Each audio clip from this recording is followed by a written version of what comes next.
Hi, welcome to the Arcade Buffet. Today we're going to do a little tech video for you on how to remove a 4900 from the frame. So there are several things that we're going to need and to do. So let's get started with the tools. On this particular chassis, depending on if it's been removed or not before, you may need one of several tools. Well, there's two ways to do different things.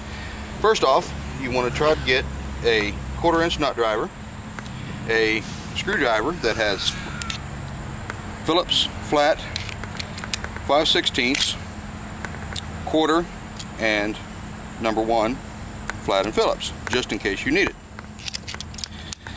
So then the next is, for safety purposes, you want to discharge your monitor. If they sit a little while, usually they don't need it, but better safe than sorry, so we will do it. There's two different types of tools. You have your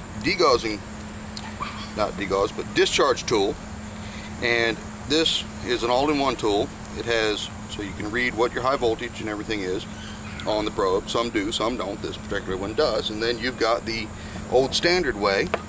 You have a flathead screwdriver and an alligator clip. So I'll show you both ways, just so you know. The monitor is out of the game, completely out of the game. So you don't have to have the monitor in the game to do this. You can do it in or out of the game. To use the discharge tool, it's pretty straightforward. Take and clip the ground part to the frame and go underneath of the anode cap.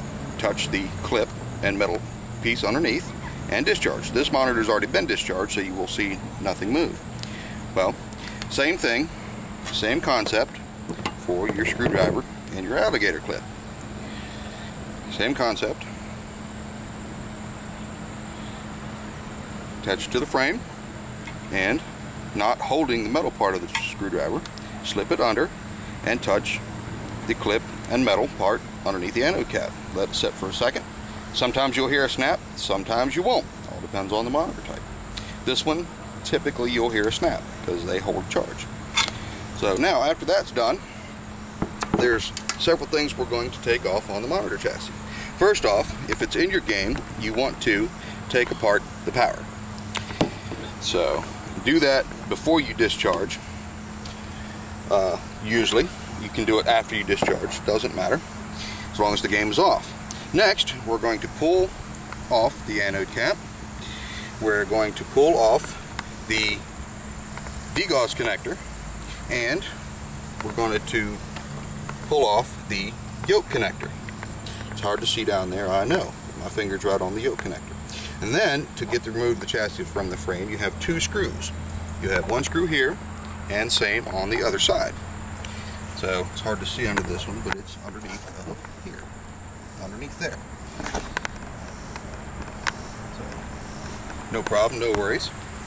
Now, to get the chassis off, there's several different steps you do. I typically do it in this order. Take your anode cap off. Okay, got two little ears. Pull it one way and pull it out. Then, to get it so you don't break it, take an easy, pull your neck board. Now see, on this one, what it is, if you can see it, see this glob of silicone here. This one has never been slit. So this is where a utility knife could come in handy to help get this silicone. I, by chance, have a long enough thumbnail that I can use to cut with the silicone with my thumbnail. I use them all the time. So you want to take and grab the neck board and pull easy. If you pull too hard, you'll yank everything off. Now, the next thing, and I did not bring these tools with me, but what you want to do is you want to cut. A lot of times there is a wire tie right here that needs to be broken or cut. This one, by chance, is easy to break. So you want to break that to make loose all of your yoke wires and stuff like that. Now that that's out of the way and moved around, on this particular chassis, it's pretty easy to just go ahead and pull straight up on the yoke connector, or the degauss connector, I'm sorry, and bring it off. Now the yoke connector is a little different. We can pull it up now, or we can wait. What we're going to do is we're going to wait. We're going to take our nut driver and take out the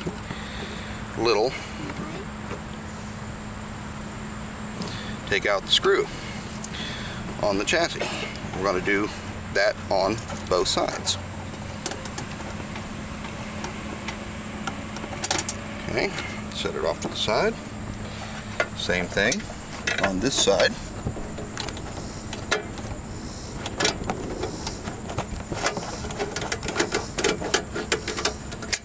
And sometimes they fall out, sometimes they don't. This one fell out, so I can get it around the table. Alright, now you're going to easy take and pull the chassis away, making sure that everything is out of the way. Now there's one other tool that I did not bring on this particular chassis. You will also need to cut this black wire, but we'll get to that in a minute. So now one of the easiest ways I find is let the chassis sit on the ground. Easy, bring your fingers down and easy rock, and the yoke will come right off.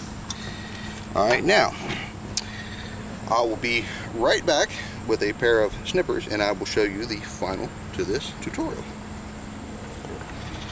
Alright, so now to complete the de-installation, or whatever you want to call it, or removal of the chassis, you want to cut this wire. Now you don't want to cut it way up here, and you don't want to cut it right here. You need to be able to get it back in the chassis. So if you're in your game, you don't want to be way up here in the dark, and you want to give yourself enough room so you don't have to solder another wire on. So if you cut it about 3 to 5 inches back, you can put a quick connect or a wire tie, or not wire tie, but wire nut, or Molex connector, or the like.